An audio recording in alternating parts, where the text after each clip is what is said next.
Definimos a la célula como la unidad anatómica y funcional de la vida. Todos los organismos están conformados por una o más células y son estructuras altamente organizadas y funcionales. Desarrollan todas las actividades necesarias, algunas más especializadas que otras, pero eso dependerá del desarrollo evolutivo de cada célula. Por supuesto, las células varían en su organización interna. Ya podemos diferenciar entre una célula eucariota de una procariota por la presencia de núcleo y otras características. También podemos diferenciar una célula vegetal de una animal y también sabemos que la diferenciación celular genera muchos tipos celulares especializados. Hay neuronas con formas específicas, eritrocitos con formas diferentes, acordes a la función que desempeñan en el organismo. A pesar de todas estas diferencias, una célula cuenta con tres elementos básicos: la membrana plasmática, el citoplasma y el material genético. La membrana plasmática es la capa de lípidos que distingue el interior del exterior celular. Es una estructura bien particular de la cual hablaremos con detalle en otro video. El citoplasma es otro elemento básico de una célula. No es una estructura como tal, simplemente es el medio interno de la célula. El citosol es el contenido acuoso del citoplasma y encontramos dispersas numerosas sustancias tipo enzimas, carbohidratos, iones, hormonas, agua, casi todo lo que necesita la célula para sus actividades metabólicas.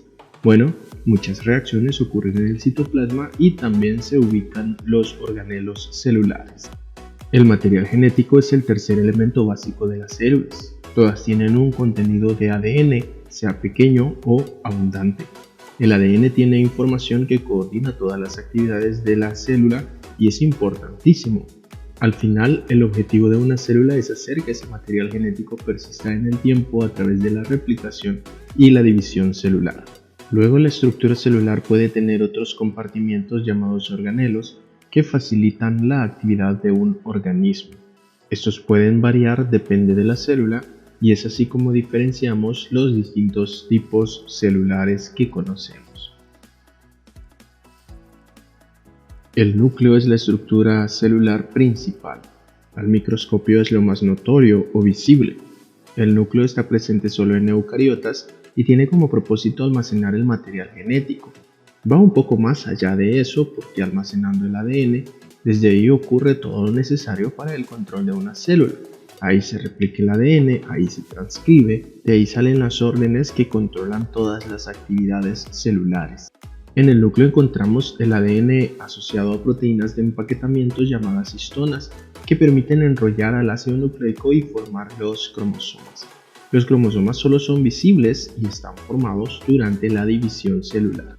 Ubicamos el nucleolo, que no es una estructura aparte, sino una región del núcleo donde hay ADN codificante para la síntesis de ribosomas, organelos responsables de la fabricación de proteínas. En el nucleolo se producen y ensamblan los ribosomas, y la membrana nuclear, que cuenta con poros que hacen más sencillo el movimiento de ARN, ADN, enzimas, ribosomas y otras sustancias desde el núcleo hasta el citoplasma, haciendo fluida la comunicación.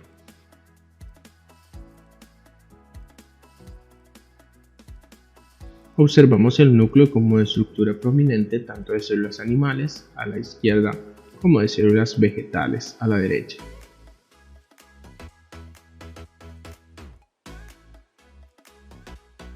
El retículo endoplasmático es una estructura membranosa que se extiende desde el núcleo y ocupa una gran parte de la célula. Una región del retículo tiene ribosomas adheridos en las membranas, por lo que lo conocemos como retículo endoplasmático rugoso. La parte que no cuenta con ribosomas se le conoce como retículo endoplasmático liso. Esta es una diferencia importante porque condiciona las actividades de este organelo. En el rugoso, por la presencia de ribosomas, hay síntesis de proteínas. Algunas pueden almacenarse temporalmente ahí previo a ser eliminadas en caso de que sean defectuosas. Gran parte de las proteínas sintetizadas acá se liberan dentro de vesículas y se envían al aparato de Golgi para ser preparadas para la secreción. En el retículo endoplasmático liso hay mayormente síntesis de lípidos. Los lípidos de membrana, los esteroides, todos son sintetizados o modificados ahí. además de participar en la metabolización de sustancias tóxicas tipo fármacos, drogas, barbitúricos, alcohol. Eso es conocido como detoxificación celular. El retículo endoplasmático se encuentra próximo al aparato de Golgi, porque algunas sustancias fabricadas en el primero se secretan y son enviadas a otras células. El cuerpo de Golgi se encarga de modificar sustancias y empaquetarlas en vesículas de secreción.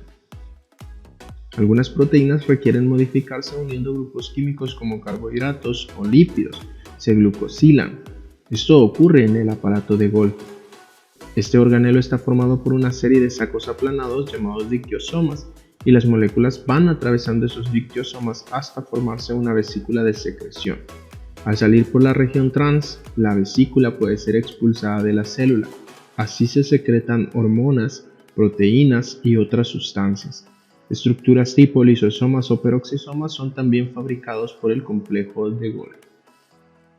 Los lisosomas son vesículas especializadas, poseen enzimas hidrolíticas o digestivas. Estas ayudan a degradar sustancias de gran tamaño que ingresen a la célula, tipo proteínas, glicéridos o carbohidratos, o incluso virus y bacterias, para aquellas células que fagocitan este tipo de estructuras. Los lisosomas colaboran en la destrucción de organelos de la misma célula que deban renovarse o incluso en la autodestrucción celular, proceso conocido como apoptosis. Solo se encuentran en células animales, porque las vegetales, debido a que presentan pared celular, no fagocitan moléculas de gran tamaño. Las vacuolas son estructuras de almacenamiento celular. Agua, nutrientes, enzimas, desechos son ejemplos de sustancias que se almacenan en una vacuola.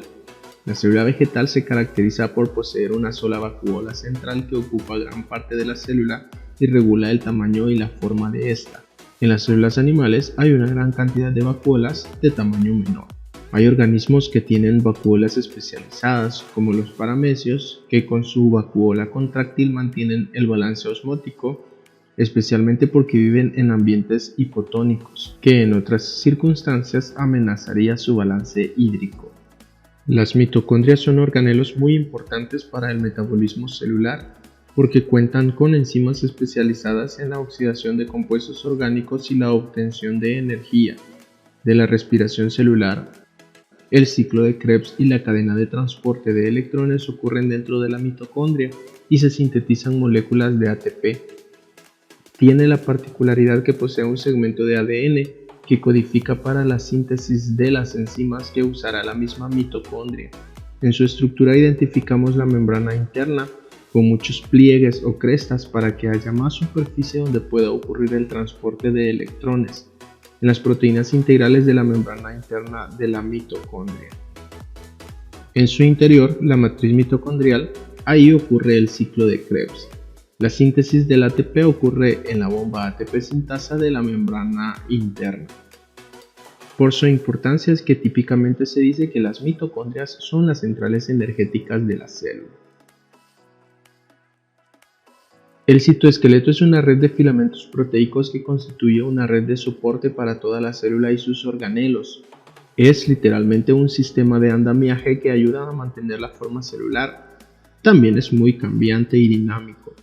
Entre sus funciones contamos que dan movilidad a la célula, establece la forma de la célula, la localización de los organelos, la división celular.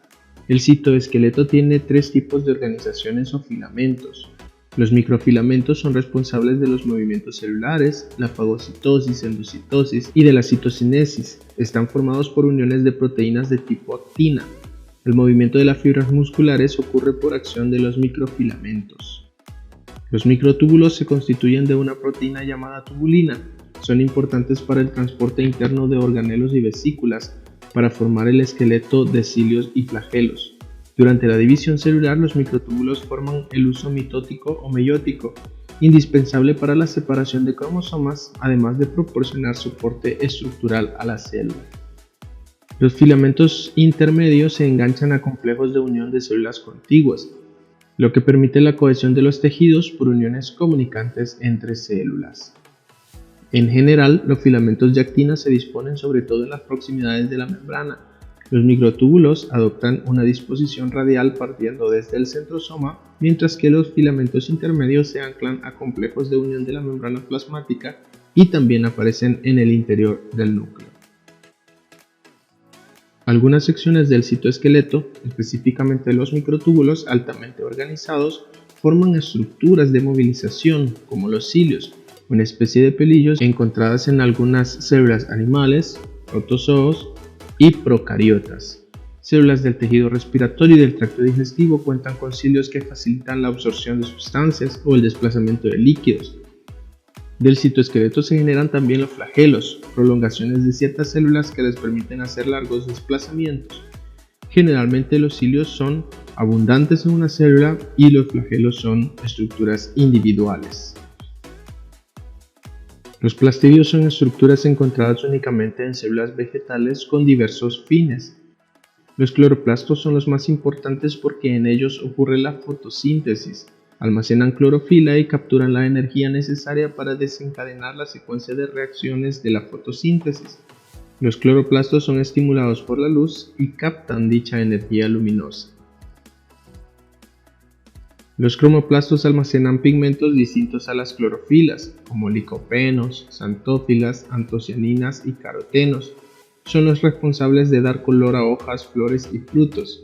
Y los leucoplastos almacenan sustancias incoloras, como almidón en la papa y otros tubérculos, los llamados aminoplastos, o como aceites en ciertos granos, los llamados oleoplastos.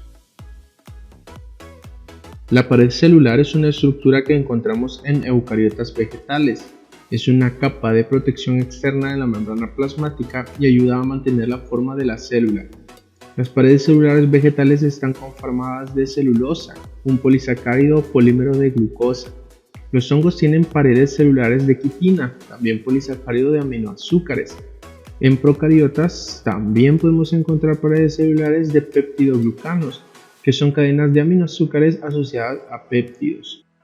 Según algunas variaciones en la composición de la pared celular bacteriana, se han identificado mediante un mecanismo de tinción las llamadas bacterias gram positivas y gram negativas.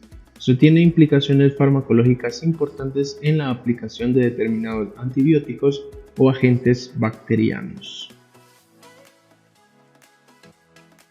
Así terminamos este recorrido virtual en una célula eucariota.